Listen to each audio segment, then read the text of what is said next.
Assertion reason थोड़ा सा complicated होता है। एसर्शन रीजन आए थोड़ा पॉज लेना है, क्योंकि यहां पर हमेशा ऑप्शन नंबर 1 और 2 में रहता है कॉम्प्लिकेशन। और थोड़ा सा ध्यान देना, जब भी आपको 1 और 2 में रहता कॉम्प्लिकेशन तो ज्यादा थॉट देना है 1 की ओर, क्योंकि पॉसिबिलिटी 1 की रहती है। Just saying, okay. अब यहां पर क्या बोल रहा है भाई, देखिए एसर्शन और रीजन, अगर रीजन एक्सप्लेन करता एसर्शन को तो 1 है जनरली। नीट में ये भी सीक्वेंस कभी कभी चेंज हो जाती है, थोड़ा ध्यान रखना है। अगर एसर्शन भी सही है रीजन पर आपस में इंटरकनेक्ट नहीं है तो आप 2 बोलोगे, एसर्शन सही रीजन रॉन्ग तो आप बोलोगे 3rd है। दोनों ही रॉन्ग है तो आप आंसर दोगे ऑब्वियसली 4th। अब ध्यान क्या देना अपन को नीट में, नीट में देना ये नहीं, 4 जो ऑप्शन बनाए ना मेरा बेटा, ये 4 लिखे सीक्वेंस में, पर इसको भी ऊपर नीचे कर देते हैं तो प्रेजुडिस नहीं रहना है। एग्जाम का मेन ट्रेट होता है never ever prejudice, pre decided brain से नहीं बैठना है। ब्रेन में हमेशा प्रेजेंट में क्या पूछा जा रहा है उस पर थॉट देना, ऐसा नहीं डिसाइडेड है भाई ऐसा ही होगा, नो ऐसा नहीं होता है। ओके, तो यहां पर अपन ले रहे हैं assertion reason. Stellar distance are measured in a light year. Light year you know, NCERT क्या बोलती है लाइट ईयर के बाद, millions of year back, trillions of kilometre से जो आती है, and that one is called light, और उसे मेजर किया जाता है लाइट ईयर से। फिजिक्स में केमिस्ट्री में आप ऐसा कुछ पढ़ते भी होंगे आई थिंक लाइट ईयर के बारे में, जो बहुत पुराने टाइम से स्टार्ट हुई थी और हमारे अर्थ तक पहुंची है।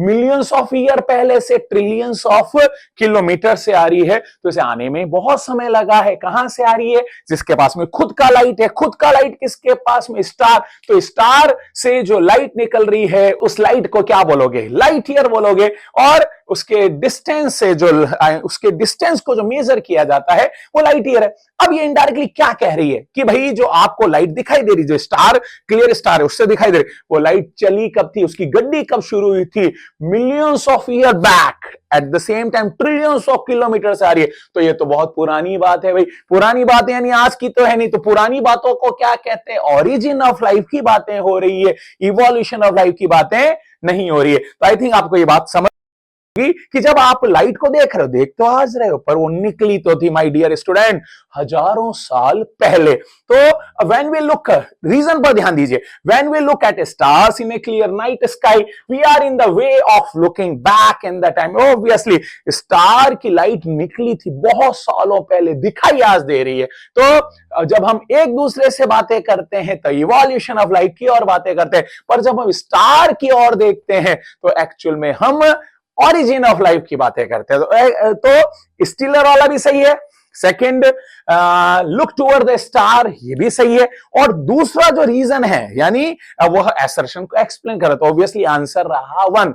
मैं आने वाले वीडियोस में आपको ये भी बताऊंगा कि एसर्शन और रीजन में कैसे को रिलेशन करते हैं। जो अरे भाई अभी तो अपन स्टार्ट हुए हैं, अपन आगे और भी कई तरह के मॉड्यूल पढ़ेंगे तो उसमें आपको मैं और क्लियर करता रहूंगा। Okay, again assertion reason based. अब देखिए क्या बोल रहा है, आराम से एसर्शन रीजन आते ही डीप ब्रीथ लेना है, कूल योर सेल्फ। या अब क्या बोल रहा है भाई, यूनिवर्स इज ए वास्ट, बहुत बड़ा है यूनिवर्स। भाई कैसे पता चला, तो एनसीईआरटी से बोलेगी भाई जब हम यूनिवर्स की बात करते हैं तो ये बहुत बड़ा है, फैला हुआ, बिग बैंग से ही ओरिजिन हुआ था, वो आज भी फैलता जा रहा है मेरा बेटा। तो कैसे पता चलेगा, तो हमने देखा है कि भाई यूनिवर्स में गैलेक्सी जो क्लाउड है, डस्ट ऑफ क्लाउड है, आई मीन द, और इस क्लाउड में कौन है, स्टार, स्टार में कौन है, प्लेनेट है, प्लेनेट में कौन है, आई मीन द सैटेलाइट है। तो कहने का मतलब क्या है, यहां पर यूनिवर्स बहुत वास्ट है। कैसे कह सकते हो, स्टार के बाद में आप प्लेनेट, के बाद में सैटेलाइट, और स्टार से पहले भी गैलेक्सी आती है। इसका मतलब क्या है कि जब आप अर्थ को देखते हो तो वो छोटा सा बिंदु है, बहुत छोटा सा डॉट है। डॉट है बोले तो स्पैक, यानी अगर मैं इस स्क्रीन को मानूं क्या पूरा यूनिवर्स, तो एक जगह मैंने ये बना दिया डॉट। इस डॉट को क्या कहोगे, स्पैक, और ये स्पैक होती है। तो मैं इसमें कितने डॉट बना सकता हूं मेरा बेटा, बिलियंस ऑफ डॉट बना सकता हूं। तो आप कैसे कह सकते हो कि यूनिवर्स वास्ट है, हम ऐसा कह सकते हैं क्योंकि अर्थ जस्ट लाइक ए स्पैक है, डॉट है। तो relatively speaking the earth itself almost only A SPAC होता है। तो इससे प्रूव हो जाता है कि भाई हमारा यूनिवर्स क्या है, बहुत ही वास्ट होता है। तो ये यूनिवर्स वास्ट है, ये हमें पता भी चल गया और हमने ये डॉट को इरेज भी कर दिया। ओके, नाउ नेक्स्ट क्वेश्चन देखिए, तो यूनिवर्स वास्ट है और दूसरा उसको एक्सप्लेन कर रहा है, तो आंसर इसमें क्या आ जाएगा, again answer would be 1। The reason is a correct explanation of assertion. Got it I think.